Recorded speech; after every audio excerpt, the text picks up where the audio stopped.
Olá, começando mais um Notas do Karsug, ao lado do mestre, Grande Prêmio da Áustria de Fórmula 1, nona etapa do campeonato, um final de semana absolutamente perfeito do Bottas, que começa a incomodar o Hamilton, é isso, Cláudio?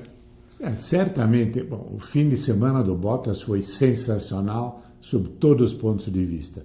Sensacional no momento em que ele conseguiu a pole, conseguiu 42 milésimos mais rápido do que Vettel, e, sobretudo, botou 3 décimos em cima daquele que, teoricamente, seria o seu chefe, o número 1 da equipe Mercedes, o Hamilton. E na corrida, uma largada sensacional, por milésimo de segundo ele não caminhou a largada. Houve até essa suspeita, né, Cláudio? Você ficou na dúvida. Eu, na verdade, não fiquei na dúvida. Mas achei que foi uma coincidência. E, aliás, me lembrou uma coisa que acontecia há muitos anos atrás, no final da década de 40, quando Fangio corria na Argentina, e era aquela temporada que vinham os pilotos que no inverno não tinham nada que fazer na Europa, então vinham correr na Argentina e depois às vezes corriam até aqui.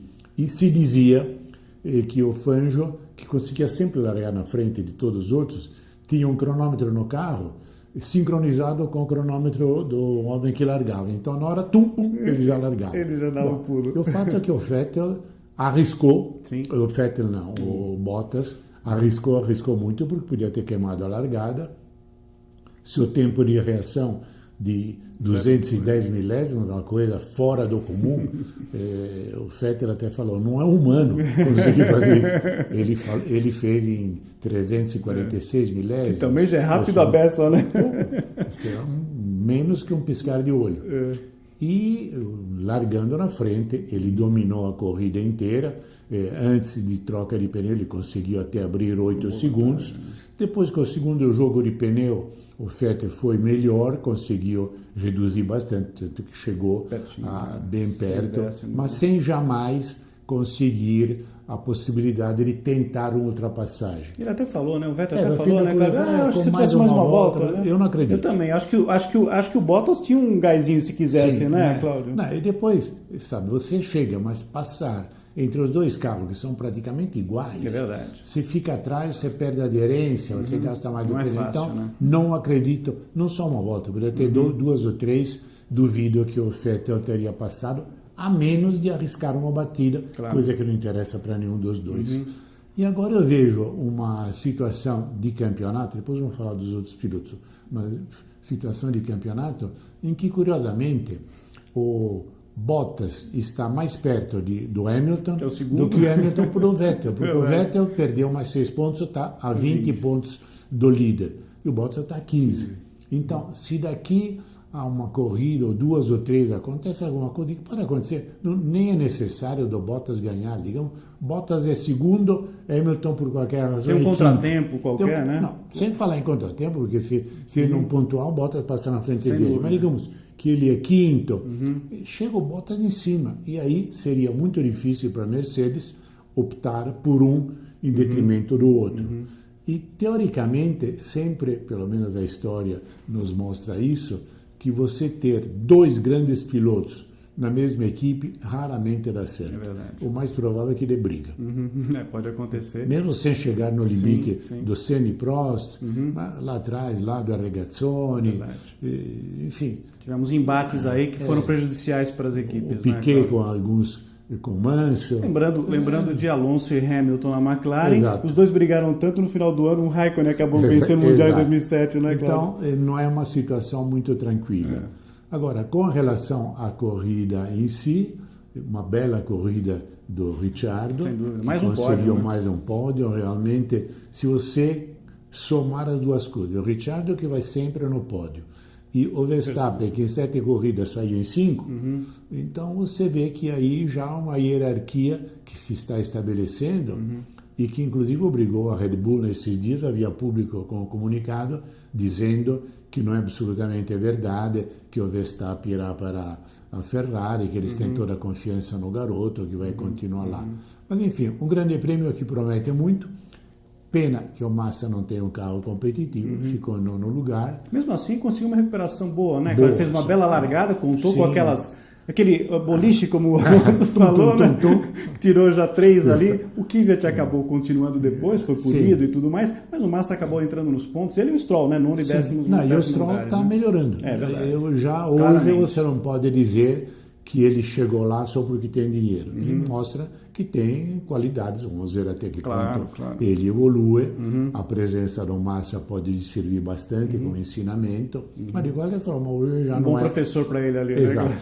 Hoje já não é mais o garotinho que chega porque o papai é milionário. Chegou e mostra que tem méritos. E agora vamos ver o próximo Grande Prêmio da Grã-Bretanha. Eu brinco dizendo que muita gente fala Grande Prêmio da Inglaterra. Não. Se fosse Grande Prêmio da Inglaterra, seria English Grand Prix, mas é British Grand Prix, Grande Prêmio da Grã-Bretanha. Mas tem uma explicação disso. Quem fala isso é levado ao erro pelo fato de que a língua determinante na FIA é o francês. E os franceses, não sei por que cargas d'água, fizeram, desde o começo, desde o começo eles disseram Grande Prêmio da Inglaterra, Grande Prêmio da Inglaterra. Então, muita gente vai na onda, mas não é British Grand Prix. Que é exatamente em Silverstone já na próxima semana, né? Não, é uma coisa, talvez seja a corrida mais tradicional. Silverstone, onde começou o campeonato em 50. E o Grande Prêmio da Grã-Bretanha são duas coisas que realmente o cara pode dizer, não, eu ganhei em Silverstone. Exato, essa é uma coisa marcante. Não ganhou em Baku. Cláudio, vamos às notas aí para a turma que foi muito bem. 10 para o Bottas, realmente não podia fazer melhor. Eu acho que ele mostra a aposta da Mercedes, foi uma aposta realmente vencedora ao contratá-lo. 9, Vettel e 8, Hamilton. Hamilton um pouco menos de Vettel, por quê? Porque foi mal no sábado. Ele praticamente criou todo o problema para ele no sábado. Claro, depois foi penalizado, troca de câmbio, perdeu 5 lugares, assim mesmo largou em 8º, chegou em 4º, foi um belo resultado. Mas Vettel um pouco melhor. E no pódio o Ricciardo também? Uma notinha para o Ricciardo? O Ricciardo eu daria 9, porque ele está tirando o máximo que ele pode, ele sabe perfeitamente as limitações qual é até de força do motor, né? Exato, principalmente, de chegar até o final, e ele mostra que teve um amadurecimento que muita gente acreditava que ele não pudesse ter. Não, hoje ele é um valor seguro, tanto ele fique na Renault, ou seja contratado por outra equipe, você diz, não, esse aqui é uma certeza, poderá não ser um fora de série, isso só o futuro vai dizer o que vai acontecer com ele, mas é um excelente piloto, quanto a isso não se tem a menor dúvida com relação à carreira dele. E agora vamos ver o que vai acontecer lá na Grã-Bretanha, mais uma corrida no próximo domingo. Lembrando, Cláudio, que o ano passado... Estamos praticamente na metade do campeonato. Exatamente, então, a 10ª etapa na semana que vem, né? Já se define, e a esse respeito, eu achei muito curiosas as polêmicas que começaram na Itália com relação à Ferrari. Primeiro porque mandaram embora o responsável de motores, que ninguém entendeu a razão. E segundo, a Ferrari melhorou tanto, né? Segundo, com relação ao Vettel. Alguns entendem, naquela ótica do copo meio cheio, meio vazio, que o copo é meio cheio porque ganhou 6 pontos. Outros entendem que é meio vazio porque ele podia ter ganho a corrida, e se ele ganha a corrida, além de 7 pontos a mais, vai para 27, põe realmente em crise Hamilton, que, como todo mundo sabe, tem no lado psicológico seu ponto fraco. Então, ficou essa dúvida, copo meio cheio, copo meio vazio. Eu digo apenas que eu copo pela metade.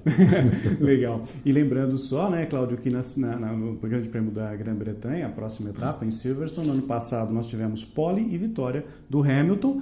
E um outro detalhe importante, a gente falou bastante do Ricciardo, né? Você comentou bastante em relação a ele. A Red Bull promete aí boas novidades, inclusive, para essa próxima corrida. Agora o pessoal está na Europa, as fábricas ali pertinho, né, Cláudio? As inovações são mais fáceis de serem aplicadas. Com relação às novidades, tem essa novidade da Red Bull e tem a novidade do novo motor da Ferrari que vai estrear exatamente em Silverstone. Vamos ver como se comporta, o que mais pode dar para a equipe e para o carro. Pensando porque que é importante nesse não momento, só desempenho, mas também durabilidade. Né, exato, nesse momento, Ferrari e Mercedes estão mais ou menos no mesmo plano. Quer dizer, depende de muito detalhe, de uma tática mais acertada na troca de pneu, enfim.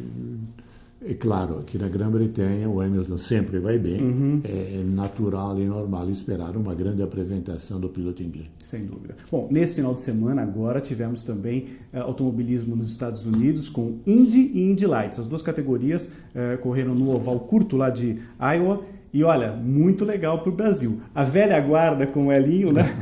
Com o Hélio Castro Neves lá no hall dos seus 42 anos, já venceu a corrida. Fazia 3 anos que ele não ganhava uma prova na Indy. Reduziu para 8 pontos a sua desvantagem em relação a Scott Dixon. E a gente vem falando bastante do Matheus Leist, o gauchinho de 18 anos.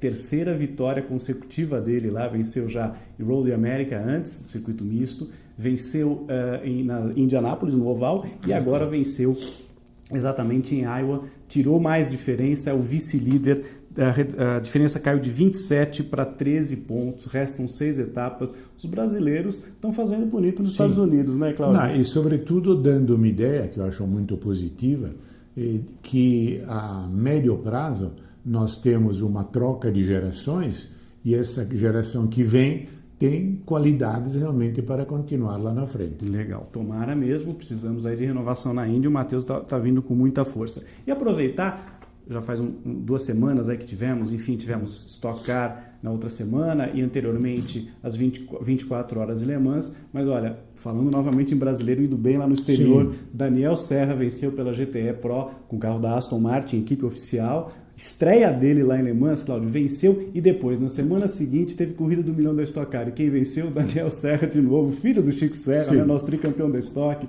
passou pela Fórmula 1, muito legal. Parabéns ao Danielzinho, né, Cláudio? E parabéns amplamente merecido, porque, olha, estrear em Le Mans e vencer não é coisa para todo mundo. Aliás, é coisa para muito pouco piloto. Acho que ele vai lembrar disso com muito carinho quando amanhã for rever sua carreira ao encerrá-la. E a vitória na corrida do milhão também é uma coisa muito interessante. Então, fica o ambiente, eu diria, de otimismo positivo para esses pilotos brasileiros que estão chegando buscando o seu lugar. Tem 7 câmaras, tem uma porção de gente. Então, eu acho que talvez aquele ponto mais baixo que nós tivemos de quebra geracional tenha sido já amplamente superado. Vamos recuperar o terreno perdido aí, né, sim. Cláudio? Bom, a dica final, site do Karsug, como a gente sempre faz aqui no final, é karsug.com.br, chamar a atenção triplicaram as vendas do Toyota Prius, né? O híbrido, né? Mais vendido realmente agora, né? Parece que há um sentido de conhecimento maior, um sentido de preocupação maior com o meio ambiente. Toyota Prius, que é praticamente um dos primeiros, se não o primeiro carro que se impôs comercialmente. Eu sempre me lembro, muitos anos atrás, acho que já contei a história, mas enfim, posso repeti-la rapidamente. Cheguei em Torino, peguei o táxi no aeroporto, e o táxi saiu suave. Eu falei, pô, pai, isso aqui é um carro híbrido. Então eu falei, como é que é tal? Não, olha, esse aqui é um novo carro. O Toyota Prius, foram postos 20 carros aqui na nossa frota do aeroporto, está andando muito bem, não tem nenhum problema, todo mundo gosta. E me ficou, desde aquele momento, aquela impressão. No Brasil chegou depois, tal, mas aqui também está conseguindo seu lugar ao sol. No mercado, isso é uma coisa muito positiva e muito interessante. E é um caminho sem volta, né, dos carros híbridos, né, Cláudio? Não absolutamente tem jeito, né? sem volta. Você poderá discutir o híbrido na Fórmula 1, mas de uma forma geral, no dia a dia, mercado, né, no consumo, mercado né? normal, é uma coisa sem volta e claramente mais você consegue tornar competitivo o preço das baterias e tornar mais fácil o reabastecimento delas, e mais vai aumentar claramente a possibilidade de presença. Eu andei o ano passado no Toyota Auris, que é o híbrido mais barato que existe, lá na Itália, realmente fica muito bem impressionado. Então, isso é uma coisa que está aumentando tipo mancha de óleo.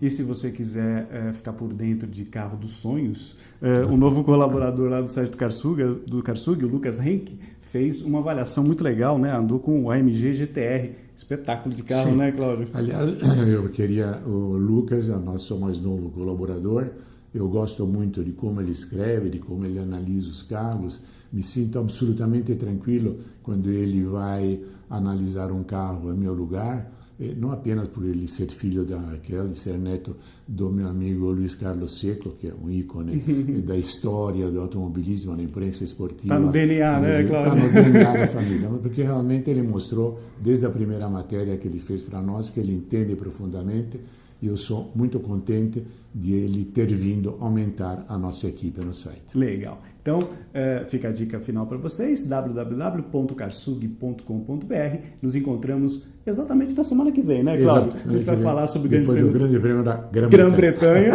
e também a etapa lá de Toronto, no Canadá, que vamos ter Indy e Indy Lights. É isso aí, pessoal. Obrigado, Cláudio. Obrigado a vocês, até. Até lá, pessoal. Tchau, tchau.